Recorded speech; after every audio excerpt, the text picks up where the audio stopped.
Leksimiz davamlaştırımız hürmetli vatandaşım. Neyli? Aptarının ismi.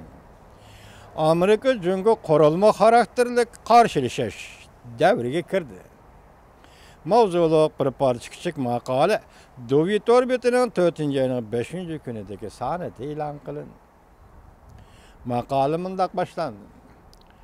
Eğer aşkarı soruladı çünkü Amerika rehberlerden sorasan, ya şu rehberlerden iki devlet kurulma karakterli karışılış devri kırdı mı dep sorasan, şunun işengen ki iki devlet rehberleri işkilenmeyle kat'i inkar kılıdı.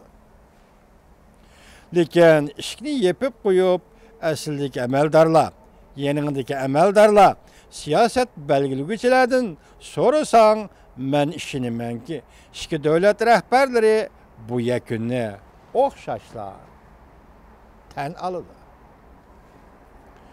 Men ötkende köp metem, ta'kidlegentim dep başlaydı aptor. Cungo oturu koygan Cungo ile Amerika'nın yeni tipli çoğun devletler münasibeti degen bu siyasi hukum ve Amerika taraf oturu koygan Asya Tinç Okyan'da tamponlaştırış siyasi stratejisi degen bu hukum ameliyatı iki devletin devletlik stratejilik kodlamı da elişidir. Bu iş xeyli stratejilik siyasetini oturup koyuştun belgisi şu oldu ki, iki devlet korulma karakterli karşılaşıştan barış gelmez yoluğa düşüp kaldı. Amerika Cumhur rehberleri bu yığılladı körüşkende, özgara körüşkende o çok yürük körüşmeydiğen bulup kaldı. İki devlet oturusu davamlık talaş tartışla bolup durdu. Hatta hemkarlışqa tezde erişti. Hemmisi moşu negizlik stratejilik ziddiyetin konkret sahalada gevdelenişi bulup hesaplandı. Elbette Amerika ile Cumhur oturusundaki korulma karakterli karşılaşış, soğuk münasebetler oruşu devirdeki Sovyetler bilen Amerika'nın karşılaşış mezmun cihetten okşamaydı. Soğuk münasebetler oruşu devirdeki Sovyet bilen Amerika'nın karşılaşışı kattık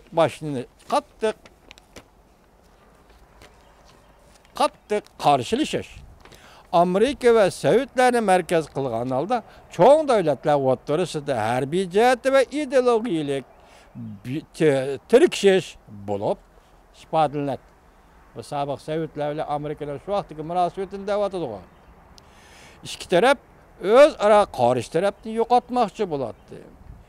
Endi bugün Amerika ile Cumhur'un korulma karakterli karşılaşışı, yumuşak karşılaşış, harbiy işler, diplomatiya, iktisat, axbarat, cemaat fikri qatarlıq her xil vasıtalarını maslaştırıp, karşı tarafını yetim kaldırış, al sırıtış, tuncuqtırış ve kadem karşı tarafını yengişne maksat kılgan. Meyli qattiq karşılaşış ve yumuşak karşılaşış bolsun, maksat birla, karşı tarafını yengiş idi. Şuna korulma karakterli karşılaşışın karakteri de hiç kandak fark yok. Meyli kattık olsun, meyli yumuşak olsun, hiç kandak fark yok. Her işkilisi de mesela sabık Sovyetler bilen ki bağa elişiş ve hazır Cumhur bilen ki buluvatkan yumuşak karşılaşışın maksidi birla. Karşı tarafta yeniş idi. Amerika Cumhur münasebetinin kelgüsü kişiler köp alladı, optimistik qaraydı. Ular şunu oylamadi ki, elişkan taraflardan qaysı bir taraf üstünlükke erişkende, biri bir tarafdan ayrılıp nereye ketgende, karşı tarafga nisbeten aytganda krizisning yetip kelganligini sezip yetidi. Lekin hiç kelligini bor. Es qiladi. Demek elişiş jarayonida çoğum davamlı tampon muazinette bo'lavermaydi. Birisi çoğum üstünlük erişidi. Mesela Amerika Qo'shma Shtatlarının üstünlükki erişidiganligi bu muqarrar dedi. Ana shundaq vaqtga yetganda ikkinchi bir taraf masalan Jungodak bir taraf o'zining bu masalada kriz davriga kirganligini kechikib qolganligini his qiladi.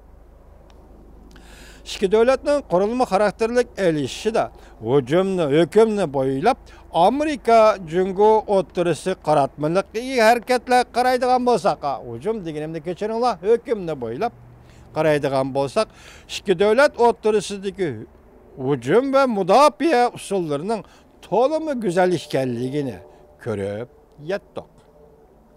Çünkü xalqaro siyosiy kurashmi, xalqaroda siyosiy kurashmi xuddi harbiy ishlarga o'xshash. Arqa sanlik muqimlikni kapolat qilishga to'g'ri keladi.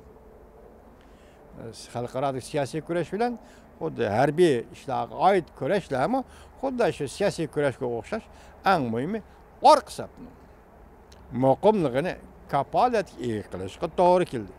Amerika yaqindan beri Kuba bilan munosabatni yaxshiladi. Iran bilan bo'lgan munosabatlarni yaxshiladi. Yadro masalasida kelishim hosil qildi. Rossiya bilan bir fikri kelib Suriyadan qutuldi deyli. Boshqa hisoblarda Amerika Qo'shma Shtatlari Jungoga sistematik hujum qilishga boshladi. Abiyadalik hujum, harbiy hujum bilan bu hujum Uyg'ur tilida o'xshash kelib qoladi qanday? Undaq emas, bu harbiy hujum emas. Sistematik, ideologiyalik, ma'naviy hujum qilishga boshladi. Masalan, siyosiy qatlamda Çavşan Janubiy dengiz masalasini tirildi. Siyosiy qatlamda Çavşan va Janubiy dengiz masalasini tirildirdi. Amerika Qo'shma Shtatlari Jungo bilan Koreyaning va Sharqiy Janubiy Osiyo davlatlarining munosabatini nayti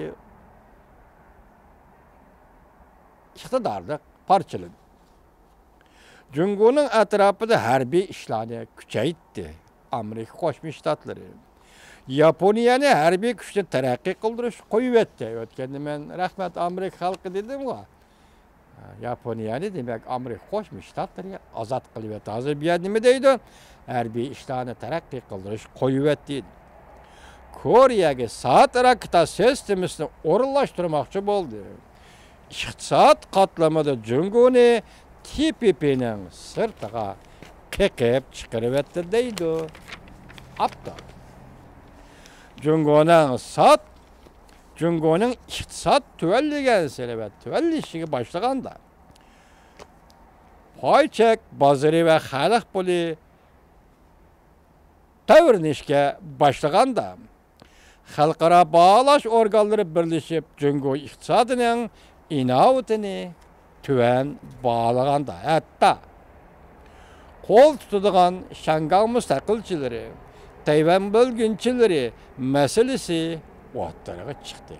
Dal shundaq paytda jumladan g'arb matbuotlari Jungoning hokimiyatiga va hukumat rahbarlarining shaxsiy iqtidoriga siyosiy mashg'ulot qatorliq masalalarga baho berishga boshladi. Hammasi qo'shilib kelyapti deydi-ku. Bularning hammasida Amerika bilan Jungo o'tirisidagi qurilma xarakterlik elishishning omillari bor deyishga bo'ladi. Mushundaq ahvolda Jungoning iqtisodi davomli chekinsa, Tayvanda Shangangda bo'lgunchilik kayfiyati o'rlagandan keyin Amerika matbuotlari va siyosiy yo'llari siyosiy jihatda to'g'ri